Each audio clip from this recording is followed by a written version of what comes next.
Graça e paz, Igreja IPM. Estamos mais uma vez celebrando o nosso culto online. Vocês em suas casas, eu aqui, mas estamos unidos por um propósito, que é celebrar e cultuar ao nosso Senhor, aquele que é digno de toda honra, toda glória e todo louvor. Amém? Então prepare seu coração, abra sua Bíblia, ligue a sua televisão, ou no caso seu celular, se a televisão tiver Wi-Fi, e vamos celebrar juntos, vamos adorar o Senhor, vamos fazer este momento um momento verdadeiramente de culto ao Senhor. Amém? Vamos orar, feche seus olhos, vamos orar por este momento, junto comigo, ore junto comigo. Pai querido, Deus maravilhoso, queremos primeiramente, Pai, te agradecer porque temos este recurso, Senhor. O Senhor nos possibilita esse recurso de mídia. Louvado seja o teu nome por isso, Pai. Pai, quero te pedir, Senhor, pela tua direção. Ó Espírito Santo de Deus, dirige tudo aquilo que vai ser feito neste momento. Ó Espírito Santo de Deus, guia, Senhor Deus, as palavras que vão sair da minha boca. Ó Espírito Santo de Deus, toca o coração daquelas pessoas que estão agora em casa assistindo, Pai, este vídeo. Ó Deus, que eles possam sentir a tua presença neste momento, que eles possam ser ministrados pelo teu Espírito, Senhor. Ó Deus, a igreja é tua, ó Pai, e é o Senhor que faz conforme a tua vontade. Então toma a frente, Senhor, e faz conforme o teu querer, porque o Senhor é o dono, o Senhor da igreja, e tudo tem que ser feito para a honra, glória e louvor do teu nome. Ó Pai, que possamos fazer de uma forma que o Senhor realmente seja glorificado e engrandecido, Senhor. É o que te oramos e já te agradecemos, em o nome do Senhor Jesus. Amém. Amém. Abra sua Bíblia no Antigo Testamento, no livro de Oséias, livro que já quase no final do Antigo Testamento, depois do livro de Daniel, um livro bem conhecido. Então você passa Daniel, vem logo o livro de Oséias, no capítulo 6, versículo 3, passagem bem conhecida também. Abra sua Bíblia, Oséias, capítulo 6, versículo 3, que diz assim o texto: Conheçamos e prossigamos em conhecer ao Senhor. Como a alva, a sua vinda é certa, e ele descerá sobre nós como a chuva serôdia que rega a terra. Amém? Então, conheçamos e prossigamos em conhecer ao Senhor. Igreja, conheçamos e prossigamos em conhecer o Senhor. O Senhor está nos instigando, está dizendo para nós: olha, busquem me conhecer. É um conhecimento progressivo, veja, que tem que ser dia a dia, que tem que ser contínuo, e que há um crescimento. É progressivo isso, mas conheça ao Senhor, busque ao Senhor de todo o teu coração. E ele diz, como a alva, a sua vinda é certa. Ou seja, Tiago, em sua epístola, ele vai dizer assim: chegai-vos a mim e eu me chegarei a vós outros, e Deus chegará a vós outros. Ou seja, à medida que você se chega a Deus, Ele se chegará mais a você. E é justamente o que Ele está dizendo aqui, quando a gente conhece, tem o desejo de conhecer, prosseguir em conhecer ao Senhor. Então, como a alva, ou seja, assim como o nascer do sol, a sua vinda é certa, e Ele descerá sobre nós como uma chuva. Ou seja, Ele vai se chegar a nós como a chuva serôdia que rega a terra, aquela chuva que rega a terra para que as plantas deem seu fruto. Nós somos a plantação de Deus, as árvores frutíferas do Senhor. Chegue-se a Ele, conheça mais a Ele, que Ele vai derramar sobre nós mais do seu Espírito como a chuva serôdia, e vamos frutificar para a glória de Deus, porque para isso fomos chamados, para conhecer a Ele e para frutificar ao Senhor, para glorificar o nome do Senhor com os frutos que damos para Ele. Conheça o Senhor e prossiga em conhecer, lendo a palavra, orando, buscando a cada dia o Senhor. Amém? Irmãos, vamos louvar o Senhor com todo o nosso coração. Você que está na sua casa, levante se você quiser, feche seus olhos, cante junto com o Ministério de Louvor, cante de todo o coração. Vamos louvar esse Deus que é digno de toda honra, glória e louvor. Amém?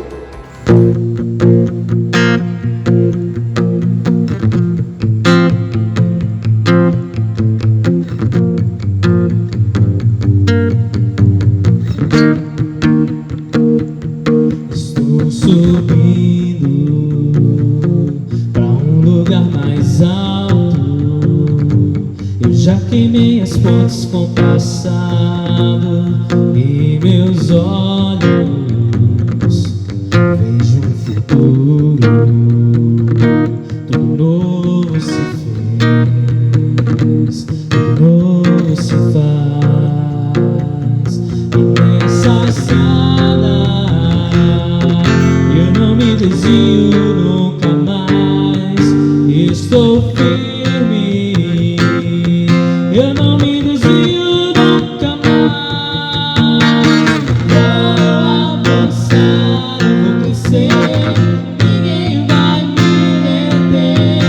Meu alvo é Cristo, meu alvo é Cristo. Vou avançar, eu vou crescer, ninguém vai me deter. Meu alvo é Cristo, meu alvo é Cristo. Estou subindo pra um lugar mais alto. Eu já desisti de andar sozinho. Estou livre e os meus pés estão no caminho, estão no caminho dessa estrada. Nessa estrada eu não me desvio nunca mais. Estou firme, eu não me desvio nunca mais.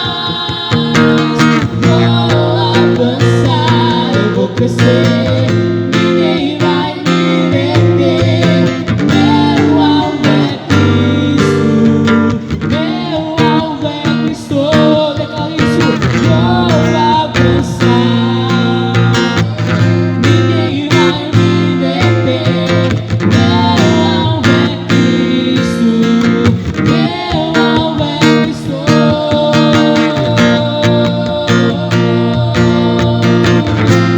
alvo é Cristo.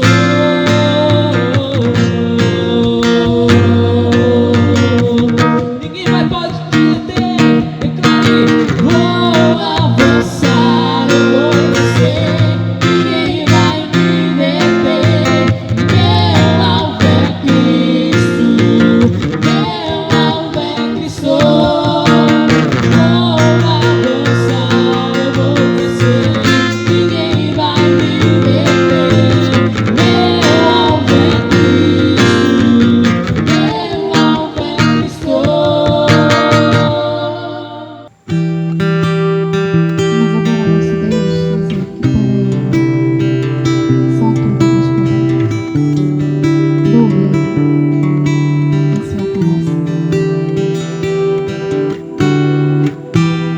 Porque dele, por ele, para ele são todas as coisas. Porque dele, por ele, para ele são todas as coisas.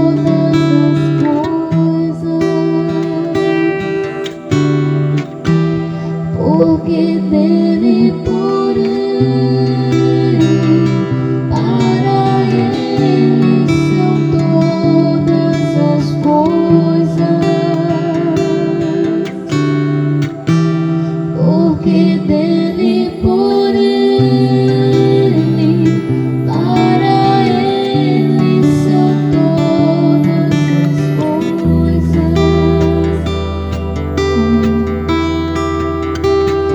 A ele a glória,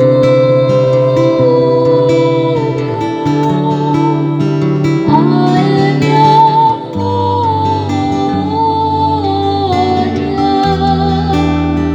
a ele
Abra comigo a sua Bíblia, Mateus, capítulo 16, a partir do versículo 13,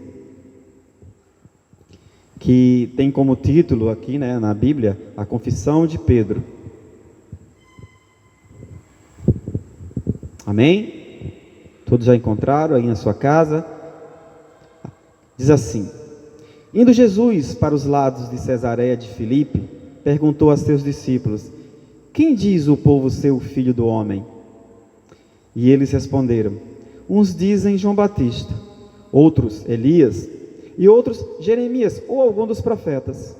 Mas vós, continuou ele, quem dizeis que eu sou? Respondeu Simão Pedro, disse: tu és o Cristo, o Filho do Deus vivo. Então Jesus lhe afirmou: bem-aventurado és, Simão Bar-Jonas, porque não foi carne e sangue que tu revelaram, mas meu Pai que está nos céus. Por enquanto só até aqui. Ore junto comigo nesse momento. Pai, queremos te agradecer, Senhor, por este momento. Aqui está, Senhor, a tua palavra, meu Deus. A palavra é tua, Pai.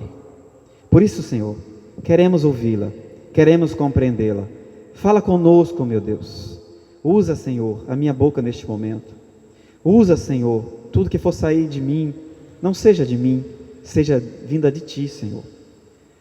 Ó Pai, que eu possa ser um instrumento teu neste momento para edificar o teu povo, Pai. E que o teu povo que esteja ali agora, Pai, ouvindo, possa ter o teu coração receptivo para ouvir a tua palavra, como terra boa, Pai, fértil, que recebe a boa semente e frutifica, Pai. Assim te oramos, em nome de Jesus, Senhor. Amém? Conhecendo mais o Senhor. Lembra que a gente falou agora no começo do culto, né? Conheçamos e prossigamos em conhecer ao Senhor. Pois é. E esse é o tema nosso nessa noite. Conhecendo mais o Senhor. Conhecendo quem é o Senhor. Conhecendo a identidade do Senhor. Aquele que tem uma verdadeira relação com alguém precisa conhecer quem é esse alguém. Deus nunca nos chamou para sermos meros religiosos, meros frequentadores de igreja. Sim, Ele quer que nós estejamos na sua casa, ok, tudo a gente já sabe. Mas o que Ele realmente quer, irmãos, é uma verdadeira relação com o Senhor, com Ele. E uma verdadeira relação é preciso ter intimidade, é preciso conhecer quem é o outro. Você tem conhecido o Senhor? Você conhece ao Senhor? Pois é. Jesus então leva seus discípulos ali para Cesareia de Filipe, um lugar distante, afastado de Israel, nas imediações, mas não fazia parte mais de Israel, e pergunta para ele: quem diz o povo ser o Filho do Homem? Essa é uma pergunta extremamente importante. Culto agora de sexta-feira, né, de culto de oração, a gente que está com aquela série sobre salmos, importantíssimo você também vir. A gente ministrou sobre Salmo 15, né, que começa com uma pergunta extremamente também importante, diz: quem Senhor habitará no teu tabernáculo, né? Quem vai morar no teu santo monte? E junto com essa, ou de igual modo, é conhecer quem é o Senhor Jesus. Na verdade, para você, a resposta dessa pergunta tem a ver com quem vai morar, né, nas moradas do Altíssimo, lá no Monte Sião, no tabernáculo do Senhor. Então, irmãos, ele chegou e pergunta, porque isso é importante. Aqui já estão nos momentos de Jesus indo já para Jerusalém, para a sua morte expiatória, ou seja, indo para o Calvário. Ele está indo, né, ele está saindo das regiões mais a norte de Israel, voltando para Jerusalém, né? Faz parte dessa caminhada.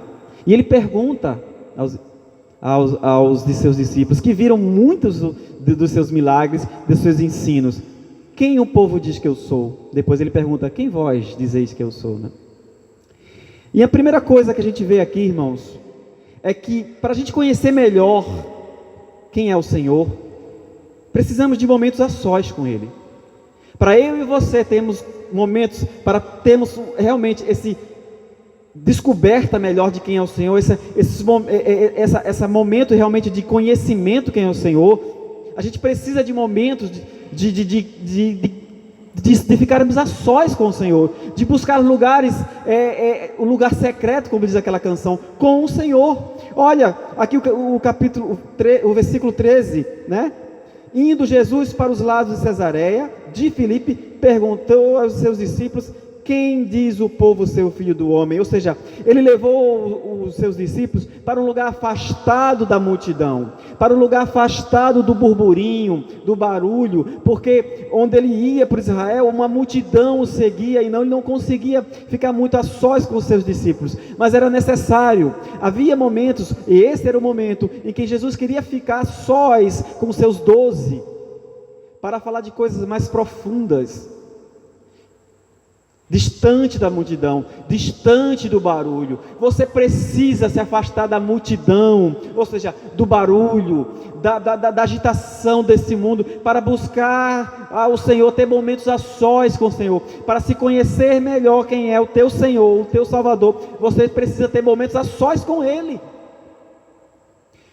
Fuja do barulho da multidão, e a multidão não precisa necessariamente ser pessoas, mas a gente está cada dia mais cercado de ruídos, de sons, é internet, é música alta, é o celular, e a gente não quer, as redes sociais, e a gente não quer às vezes se separar disso, não quer por pelo menos alguns minutos, é como se fosse uma compulsão para alguns, todo esse movimento, esse burburinho, esse barulho, essa agitação, que tira os nossos momentos a sós com o Senhor. Busque momentos a sós com o Senhor. Esqueça por um momento esse celular, essa TV, esse som alto, essa muitas conversas, o entretenimento. Busque momentos com aquele que você chama de Senhor e Salvador da sua vida, que você diz que é teu tudo, que você diz que é teu Senhor, que é a tua vida. Se Ele é teu tudo, se Ele é a tua vida, busque momentos com Ele, a sós, para conhecê-lo melhor. Amém? Mas, justamente nesses momentos a sós, Ele faz essa pergunta: quem dizem que eu sou? Ou seja, Ele pergunta aos seus discípulos, quem o povo, né, lá em Lucas, nessa mesma passagem, vai dizer, o que diz a multidão quem eu sou? Ou seja, o povo. E os discípulos dizem, uns dizem que é João Batista, outro Elias, outro Jeremias, ou algum dos profetas, ou seja, é apenas mais um milagreiro, mais um profeta, mais um, é o Elias, quem sabe é Jeremias, quem sabe é João Batista. São homens de Deus? Sem dúvida, homens de Deus. Mas Jesus não é apenas um homem de Deus. Jesus não é apenas mais um. Jesus não é apenas um profeta. Irmãos, o que a multidão ou o que o povo diziam quem ele era, reflete muito o que muitos hoje também pensam que ele é. Muitas religiões no mundo até creem em Jesus, até o consideram, mas dessa forma: ele é um profeta, ele é um homem de Deus, ele é um homem iluminado, sim, ele é um grande exemplo a ser seguido, ele é uma pessoa extraordinária, Jesus é lindo, é maravilhoso, uma pessoa, nossa, um grande referencial moral. Não, isso pode até fazer parte das virtudes dele, mas não é só isso, não. É possível que muita gente dentro das igrejas ditas cristãs e até evangélicas não entendam quem ele é, não tem ainda esse conhecimento profundo de quem é o Senhor, e tem até medo de dizer, ou fica com receio de dizer realmente quem é, e está justo dessa multidão sem conhecê-lo, porque talvez não tenha justamente esse tempo a sós de buscá-lo, de conhecer a palavra, de buscá-lo, de entender quem é o Senhor. Talvez eu esteja falando aqui para alguém em casa aí que tenha essa dúvida também. Por isso que Jesus faz essa pergunta agora para os seus discípulos. Ele se volta para os seus discípulos. Agora não é mais a multidão. Ele não pergunta mais o que é que o povo diz, o que é que a multidão diz, mas ele pergunta agora a vós, discípulos. Vós, versículo 15. Mas vós, continua ele, quem dizeis quem eu sou? Vós, quem dizeis que eu sou? O que eu sou para vocês? Ele está perguntando. E essa pergunta serve para mim, serve para você que está na sua casa agora. Você que talvez não é crente, ou você que diz que talvez é cristão. Você é familiar que está ouvindo essa pregação, ou você que nem é da igreja, mas talvez está vendo esse vídeo agora. Quem é Jesus para você? Quem é Jesus para você? Essa é a pergunta de extrema importância. Uma pergunta que define o seu destino. O destino eterno. Quem é Jesus para você? Quem é Jesus para você? E a gente vai entender, irmãos, que conhecer ao Senhor, o conhecimento da identidade do Senhor, ele não é uma coisa que vem da carne, não é natural, mas ela vem do alto. Esse conhecimento não vem do nosso coração, mas vem do alto, porque o homem natural não pode entender as coisas do Espírito. Por isso que vem do alto. Olhe comigo o versículo 16. Respondeu Simão Pedro e disse: Tu és o Cristo, o Filho do Deus vivo. Então Jesus lhe afirmou: Bem-aventurado és, Simão Bar-Jonas, porque não foi carne e sangue que te revelaram, mas meu Pai que está nos céus. Não foi carne nem sangue que te revelaram. Pedro diz, por intermédio de uma ação divina, por uma ação do Espírito, por uma ação sobrenatural e não natural, tu és o Cristo, o Filho do Deus vivo, ou seja, tu és o ungido, tu és o Messias, o Filho do Deus vivo. Veja que está com letra maiúscula, Filho de Deus, não apenas mais um filho, mas o verdadeiro Filho de Deus. Tu és Deus Filho. O Evangelho de João vai dizer: ninguém jamais viu a Deus, mas o Deus unigênito que está no seio do Pai, foi este quem o revelou. O Deus unigênito que está no seio do Pai, foi esse quem o revelou. Ele é Deus. No princípio era o Verbo, e o Verbo estava com Deus, e o Verbo era Deus, e o Verbo se fez carne e habitou entre nós. Ele é o Verbo de Deus, o Verbo que estava com Deus, o Verbo que era Deus. Tu és o Cristo, que quer dizer o Messias, que quer dizer o ungido de Deus, o Filho de Deus vivo. Mas esse entendimento, irmãos, só pode entender quando vindo do alto. O homem natural não entende. Por isso que Jesus vai dizer: bem-aventurado, muito feliz é você, Simão Bar-Jonas, Simão filho de Jonas, porque não foi carne e sangue que te revelaram, mas meu Pai que está nos céus. Irmãos, Mateus capítulo 11 vai dizer assim, versículo 27, tudo me foi entregue, Jesus falando, versículo 27 do capítulo 11, tudo me foi entregue por meu Pai. Ninguém conhece o Filho senão o Pai, e ninguém conhece o Pai senão o Filho e aquele a quem o Filho o quiser revelar. Ou seja, ninguém conhece o Filho senão o Pai. Ou seja, só quem pode conhecer o Filho, só se pode conhecer a identidade, só se pode conhecer verdadeiramente quem é o Filho quando o Pai revela, porque ninguém conhece o Filho senão o Pai. Pedro aqui só pode ter falado, Simão aqui só pode ter falado, só pode ter revelado, porque o Pai o revelou. Ninguém conhece o Filho senão o Pai. Da mesma forma, ninguém conhece o Pai senão o Filho e aquele a quem o Filho quiser revelar. O Filho revela o Pai e o Pai revela o Filho. O Pai revela o Filho e o Filho revela o Pai, porque ele e o Pai são um, como ele diz. Porque não há outro mediador. Só Cristo pode revelar quem é Deus, só Deus, o Pai, pode revelar quem é Filho, quem é o Filho. Não há outro caminho, não há outro mediador, não há outro que possa revelar, não há outro. Ele é a imagem do Deus invisível, o resplendor da glória do Pai. Ele é o Deus Filho. Quem é Jesus para você?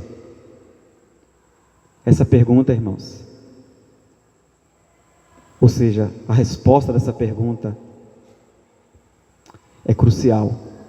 Define a eternidade, a sua, onde você vai passar o resto da sua vida. Irmãos, quando se conhece melhor quem é Cristo, quando você conhece a identidade de quem é Jesus, quando você realmente tem um encontro com Ele e te é revelado, não apenas num sentido meramente racional, mas quando o Espírito realmente revela para você. Quando você conhece quem é Jesus, Ele diz quem é você. Quando você conhece quem é o Senhor Jesus, Ele diz quem é você. Veja aí o versículo 18 comigo, do capítulo 16 de Mateus. Também eu te digo que tu és Pedro. Pedro disse quem era Jesus por meio da revelação que veio do alto. E Jesus então disse para Pedro: quem é você? Tu és Pedro. Porque na verdade, irmãos, o nome dele não era Pedro. O nome dele é Simão Barjonas. Quem deu esse nome de Pedro? Quem falou quem era, que deu esse, digamos assim, esse apelido, vamos dizer assim, foi Jesus para ele. O nome dele era Simão Barjonas, ou seja, Simão, filho de Jonas. Mas quando foi revelado a Pedro quem era Jesus, Jesus disse quem ele é. Quer conhecer, quer saber quem é você, quer saber tua identidade verdadeira, quer saber inclusive teu propósito nessa vida? Conheça o Senhor Jesus, conheça quem Ele é, busque em conhecê-lo e Ele vai te revelar quem é você. Quem é você? O Criador sabe exatamente o que Ele criou. Não é a criatura que vai saber, que vai entender exatamente quem é você, ou não, quem tem a autoridade para dizer que isso, ou aquilo é aquilo, é quem criou isso ou aquilo. E Ele é o Criador, Ele é o teu Criador. Conheça o Senhor e Ele vai dizer quem é você.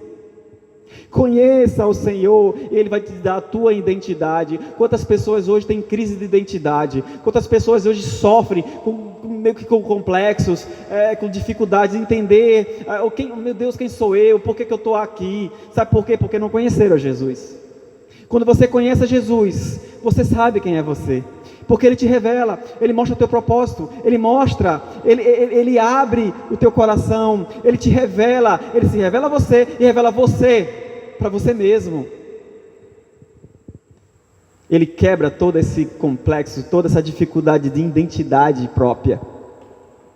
Há muitas pessoas que sofrem até com ansiedade, até com depressão, ou angustiadas. As pessoas tiram a vida por não entender o sentido da vida, por não entender o seu propósito.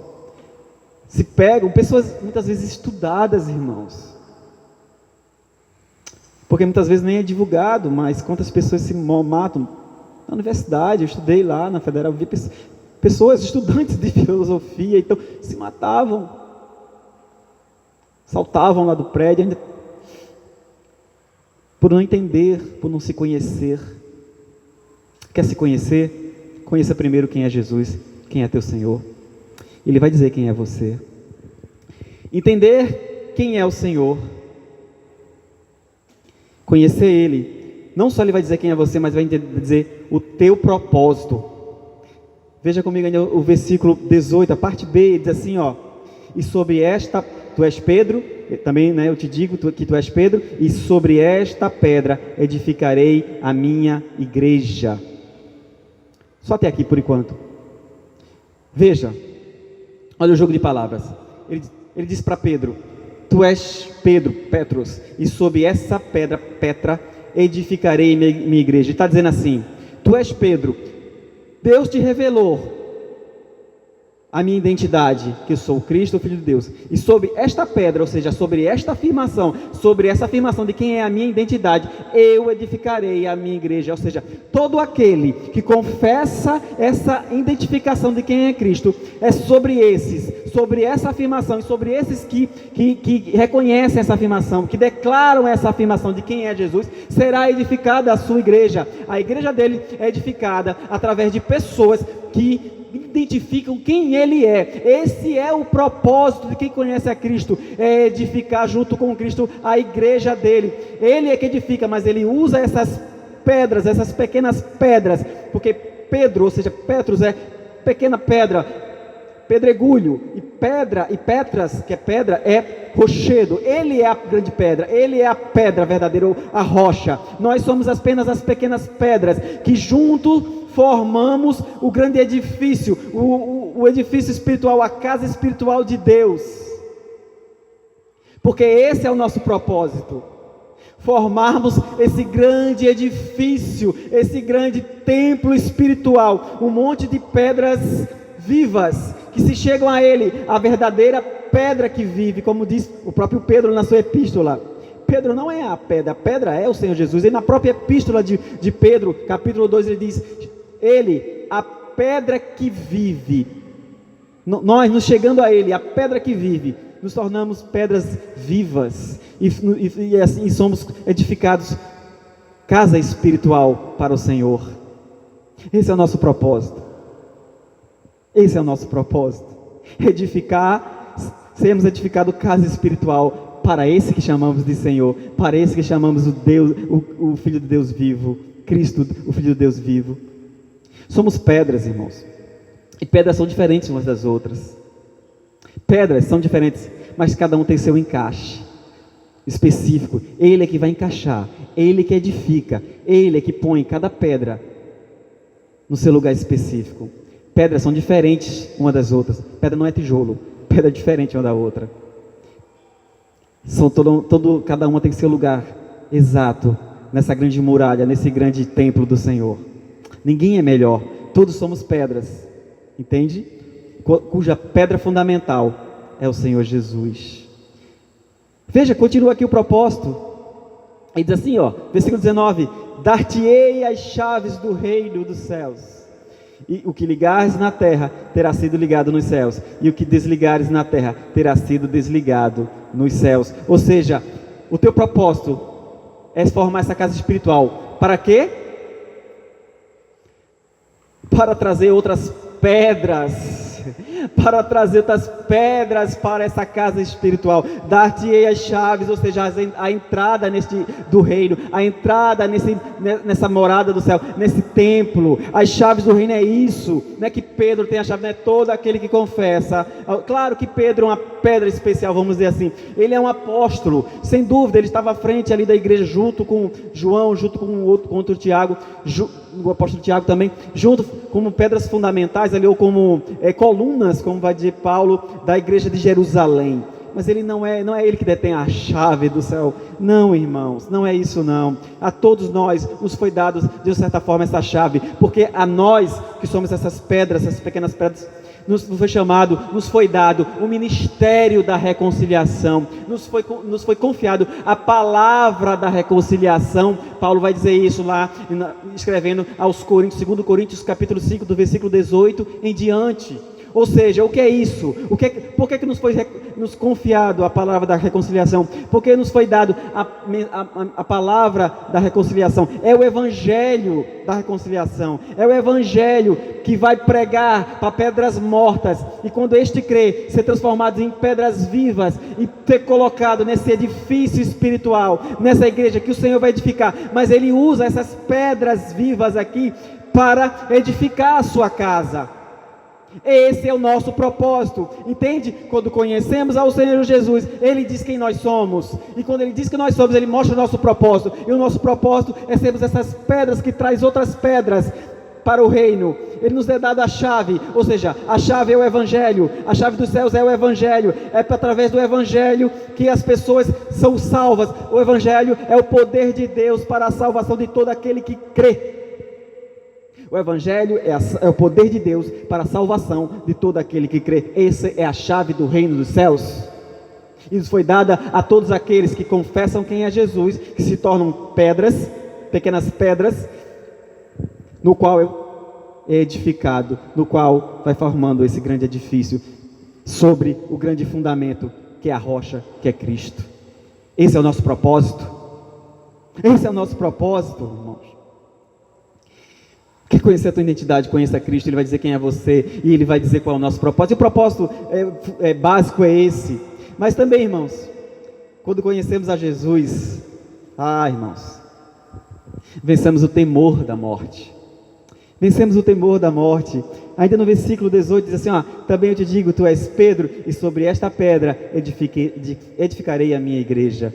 E as portas do inferno não prevalecerão contra ela. A palavra aqui, inferno, na verdade é Hades, que é lugar, região dos mortos. Você pode traduzir assim, ó, e as portas da morte, ou seja, as forças da morte, a morte não prevalecerá contra ela. Contra ela quem? Contra a igreja. O que é a igreja? Um conjunto de pedras vivas formado por cada um de nós. Ou seja, a morte não prevalecerá contra o seu povo. A morte não prevalecerá contra nós. Nós que conhecemos o Senhor, a nós que nos foi dado conhecer quem é Ele, de professar que Ele é o Cristo, o Filho de Deus vivo. Não prevalecerá, irmãos. Não prevalecerá, porque Ele diz, a morte, Ele diz assim, João 11, versículo 25, 26, Ele diz, disse-lhe Jesus, eu sou a ressurreição e a vida, quem crê em mim, ainda que morra, viverá, e todo aquele que vive e crê em mim, não morrerá eternamente. Ele é a verdade, Ele é o caminho, Ele é a vida.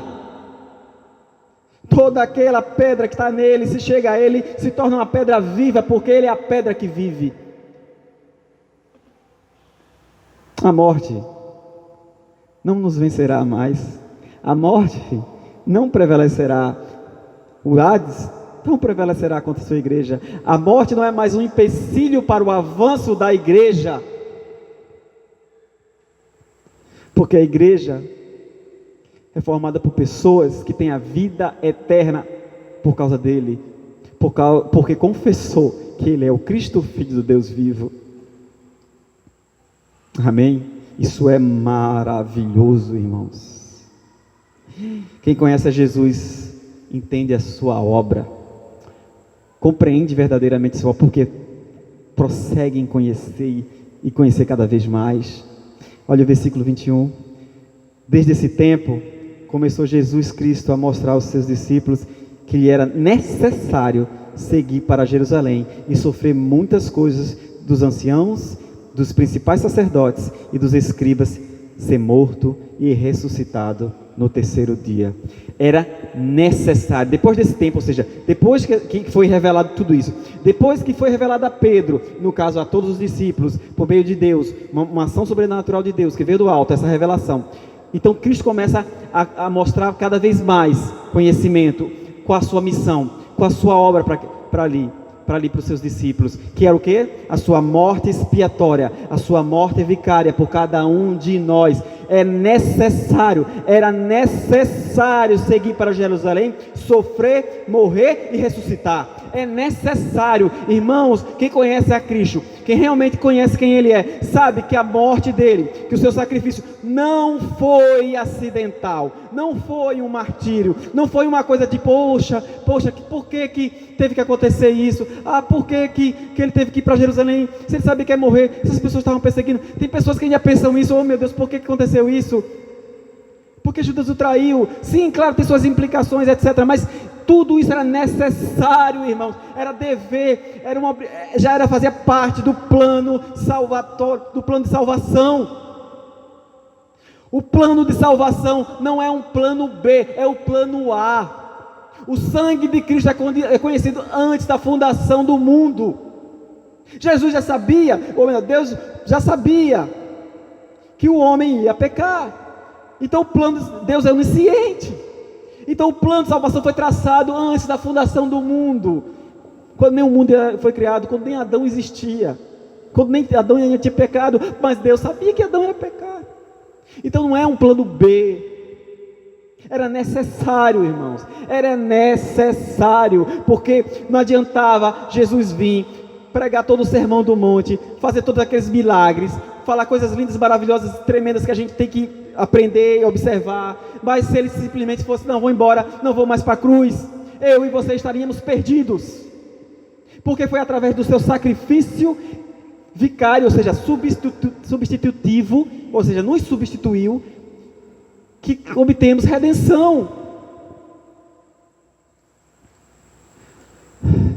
Irmãos, nós obtemos a redenção pelo sangue de Jesus, pelo seu sacrifício. E quando conhecemos a Cristo, quando nos unimos a Ele, tudo que passou a acontecer com Ele, passa a acontecer conosco. Ele foi crucificado, nós fomos crucificados junto com Ele. Mas Ele ressuscitou, nós ressuscitamos junto com Ele. Esse é o grande plano de salvação.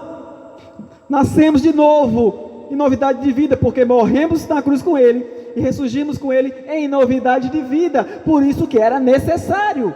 Não foi acidente. Quem conhece a Cristo conhece exatamente o seu plano, conhece a sua obra, tem que conhecer e entender verdadeiramente, de forma racional, de forma realmente forte, profunda, a sua obra. Há muitos crentes que não querem conhecer, há muitos irmãos que não buscam em conhecer, e por isso ficam às vezes oscilando, vacilando, e não entendendo exatamente até o plano salvífico, não entendendo a necessidade que foi da sua obra, e muitas vezes falando coisas assim, vacilos.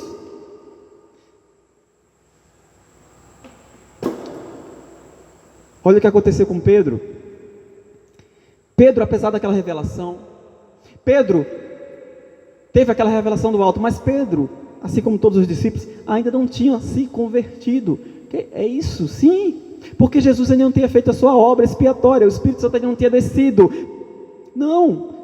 Por isso que ele vai dizer aqui, versículo 22, Pedro chamando a parte, ou seja, chamando Jesus à parte, começou a reprová-lo, dizendo: tem compaixão de ti, Senhor, isso de modo algum te acontecerá. E Jesus vai dizer, mas Jesus voltando disse a Pedro: arreda, Satanás, tu és para mim pedra de tropeço, porque não cogita das coisas de Deus, e sim é dos homens. Arreda, Satanás, porque não cogita das coisas de Deus, e sim das coisas dos homens. Pedro não queria que ele fosse para a cruz, Pedro não queria que ele, porque não entendia, porque ele não tinha nascido de novo, apesar de ter recebido a revelação do alto, ainda não tinha se convertido. Jesus vai falar lá em Lucas, capítulo 22, versículo 22, capítulo 32, versículo 32, naquela parte em que Jesus vai dizer a Pedro que ele vai negar Jesus 3 vezes. Pedro vai dizer: olha, quando te converteres, Jesus vai dizer a Pedro: olha, quando te converteres, fortalece os teus irmãos. Pedro ainda não tinha se convertido, como nenhum deles. A conversão vai acontecer a partir que o Espírito Santo entra em nossos corações. Isso vai acontecer após a morte de Cristo e sua ressurreição. Por isso que ele vai dizer, que ele precisa ir para que o Espírito Santo venha. A verdadeira conversão aconteceu ali no dia de Pentecostes. Ali nasceu a igreja verdadeiramente de Cristo, de pessoas restauradas pelo Espírito Santo, renovadas pelo Espírito Santo, recriadas pelo Espírito Santo. Por isso, irmãos, há muitas pessoas que podem dizer e afirmar verdades e dizer: não, Jesus é Filho de Deus, mas não tiveram um encontro com Cristo, com o verdadeiro Senhor. Não conhecem, falam a verdade, mas não vivem essa verdade e não foram transformadas por dentro. Foi o que aconteceu aqui com Pedro. E ele diz para Jesus: olha, não, Senhor, tem compaixão de ti, ou seja, não vai morrer, não faz isso não, foge da cruz, Senhor. Mas essa é a palavra, irmãos, de Satanás.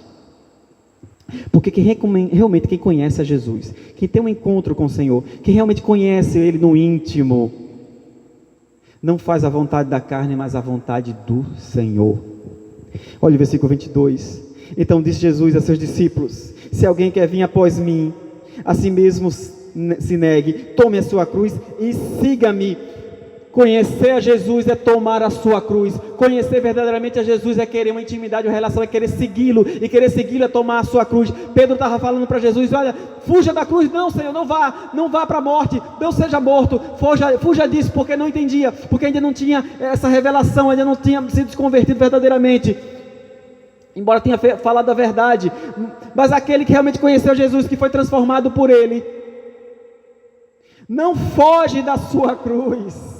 Pelo contrário, toma a sua cruz, porque fugir da cruz é negar a vontade de Deus. O que Pedro queria que Jesus fizesse era não fazer a vontade do Pai, mas Jesus disse: eu vim para fazer a vontade do Pai, não a minha. E assim aquele que segue a Jesus tem que fazer não a sua vontade, mas a vontade do Senhor. Você tem fugido da sua cruz? O que é a cruz? Muita gente pensa que, essa doença, essa pessoa, isso aqui é minha cruz. Não, irmãos, não é um problema outro não. Tomar a sua cruz é negar a si mesmo. Tomar a sua cruz é renunciar ao seu próprio eu, ao seu próprio ego. É isso que o Senhor pede. Se alguém quer vir após mim, versículo 24, assim mesmo se negue, tome a sua cruz e siga-me. Quer vir após Cristo? Você que conheceu verdadeiramente a Cristo, que diz que Ele é o Filho do Deus vivo, e entende o que é isso, que Ele é o próprio Deus que se fez carne, o Filho de Deus, o Deus Filho, que diz que Ele é teu Senhor, que Ele é teu tudo. Então tome sua cruz, negue o seu próprio eu, negue, porque a vontade da carne é alimentada justamente aqui por Satanás, ou seja, que é fazer a vontade dos homens e não a de Deus. É aquela coisa é a vontade de querer fugir da cruz, fugir da renúncia, fugir de uma vida realmente regrada, de uma vida realmente que renuncia ao teu próprio eu e segue o Senhor. Mas o que é que o coração do homem diz? O que é que o mundo diz? Siga a sua própria vontade, faça a vontade do teu coração, seja feliz de todo jeito. Não é isso que o mundo diz, mas é o que é que Jesus diz? Quem quiser me seguir, tome a sua cruz, ou seja, morra para o mundo, morra para si mesmo e siga-me. Porque, versículo 25, quem quiser salvar a sua própria vida, ou seja, quem quiser viver do seu jeito, negando tomar a sua cruz, fugindo da sua cruz, não está fazendo a vontade de Deus, está fazendo a vontade humana. Mas quem quiser salvar a sua vida, essa vida, perdê-la-á, porque ele pensa que essa é a vida. Querer fazer a sua própria vontade, os seus próprios desejos, a ilusão humana é pensar que é a vida, mas isso aí é morte. Mas, versículo 25, parte B, quem perder a vida por minha causa, achá-la-á. Porque aquele que nega a sua vida, que toma a sua cruz, que morre para si mesmo, na verdade é que vive, porque acha a vida, porque acha o Senhor Jesus. Ele é a própria vida, Ele é o caminho, a verdade e a vida, a verdadeira vida. Perca a sua própria vida, ou seja, negue o seu próprio eu e ache a verdadeira vida, que é o Senhor Jesus. Por quê? Porque você conhece a Ele, porque você sabe quem é Ele, e Ele te revela quem é você. Se Ele te revela, que você revela que é o teu propósito é seguir a Ele, é ser essa pedra viva que constrói essa igreja, que chama outras pedras. E para fazer isso, você tem que negar o teu próprio eu e fazer a vontade dEle, não a tua. Paulo vai dizer aos Gálatas: aqueles que são de Cristo crucificaram a sua carne com suas concupiscências e paixões. Crucifica a tua carne, ou seja, a tua vontade, os teus desejos com suas concupiscências, desejos e paixões. Toma a tua cruz e siga-o. Por quê? Porque você o conhece, sabe quem é Ele, e só quem realmente conhece Ele faz isso. Amém, irmãos? Que possamos realmente conhecer e prosseguir a conhecer quem é o nosso Senhor, e viver uma relação verdadeira com Ele, não hipócrita. E Ele vai nos dizer quem nós somos, qual é o nosso propósito. E o nosso propósito é esse, irmãos: servi-lo, negar o nosso eu e viver para Ele. Perder a nossa, entre aspas, vida mundana e ganhar a verdadeira vida, a vida em Cristo, porque Ele é a própria vida. Amém? Feche seus olhos. Deus maravilhoso, Pai querido, eu quero te agradecer, Senhor, porque Tu nos deste vida e vida em abundância, a verdadeira vida. Pai, mexe conosco, fala conosco, ó Deus, que nossos corações possam realmente, meu Deus, se inclinar para a Tua vontade, que possamos realmente, meu Deus, Te conhecer e prosseguir Te conhecer de verdade, conhecer a profundo, não de forma superficial. Muitas vezes, meu Deus, queremos viver uma vida meramente superficial cristã, porque não queremos, meu Deus, nos comprometer, não queremos tomar a nossa cruz e Te seguir. Mas, Pai, tira isso dos nossos corações, e que possamos, realmente, meu Deus, te seguir, te buscar, porque conhecemos quem é o Senhor, que Tu és o Cristo, Filho de Deus vivo, a verdadeiro caminho, a verdade e a vida, e que possamos realmente negar a nós mesmos, Pai, perder a nossa vida terrena para ganhar a verdadeira vida, Pai, a vida que vem do alto, a vida verdadeira. Oh meu Deus, que possamos realmente, meu Deus, tomar a nossa cruz, que possamos negar a nós mesmos, que possamos, meu Deus, crucificar a nossa carne com nossas paixões e concupiscências e fazermos a Tua vontade, que é boa, perfeita e agradável, Pai. Por quê? Porque Te conhecemos de verdade. Louvado seja o nome do Senhor. Te oramos em nome de Jesus. Amém, igreja? Semana que vem, ou seja, dia 20, domingo dia 20, voltaremos, né, para os nossos cultos dominicais pela manhã, a partir das 9h30 da manhã, ok? Como estamos fazendo antes dessas restrições maiores, certo? Novo decreto do Estado liberou agora as igrejas naquele mesmo esquema que estávamos fazendo, né? Até fechar os finais de semana. Então, domingo, dia 20, próximo domingo, estaremos todos aqui reunidos presencialmente, ou seja, na igreja, celebrando ao Senhor, inclusive Santa Ceia. Deixamos justamente para esse momento, porque vai ser um momento presencial, né, de comunhão, que deve ser a Santa Ceia. Então, domingo que vem, 9h30 da manhã, estaremos aqui, e já convido você desde já, venha para a igreja. Sexta-feira próxima, culto de oração, 6h30 da noite, ok? A gente já está começando pontualmente, ok? 6h30, estamos dando esse limite aí para os irmãos chegar, mas nada mais do que isso, certo? 6h30 a gente já começa. Quinta-feira tem o encontro dos homens e das mulheres da SAF. Irmãos, é um momento maravilhoso. As mulheres fazem aqui orações, estudos, enfim, louvores. Tem sido momentos muito abençoados. Os homens separados em outro lugar, também estudos, palavra, momento de muita descontração, assim, de informalidade, mas sim de reverência ao Senhor, de aprendizagem e de comunhão. No final a gente faz uma comunhão juntos, homens e mulheres. Venha participar, irmãos. Tem sido momentos muito abençoados. Amém? Quem quiser trazer seu dízimo e oferta, então, tem o dia da quinta, tem a sexta e o próximo domingo presencial, ok? Aqui embaixo na descrição desse vídeo, você vai encontrar tanto a conta bancária da igreja, como também o CNPJ da igreja, porque já liberamos o Pix, ou seja, para quem quiser ofertar, dizimar via Pix, a chave é justamente o CNPJ da igreja, ok? Está aqui embaixo da descrição, é só consultar aqui do vídeo, embaixo dessa descrição do YouTube aqui do vídeo, está lá o CNPJ. Amém, irmãos? Feche seus olhos, vamos à bênção apostólica. Que a graça do Senhor Jesus, o amor de Deus o Pai, a comunhão do Divino Espírito Santo esteja sobre essa igreja local e sobre toda a igreja de Cristo espalhada sobre o mundo. E aí a igreja diz, amém, louvado seja o nome do Senhor.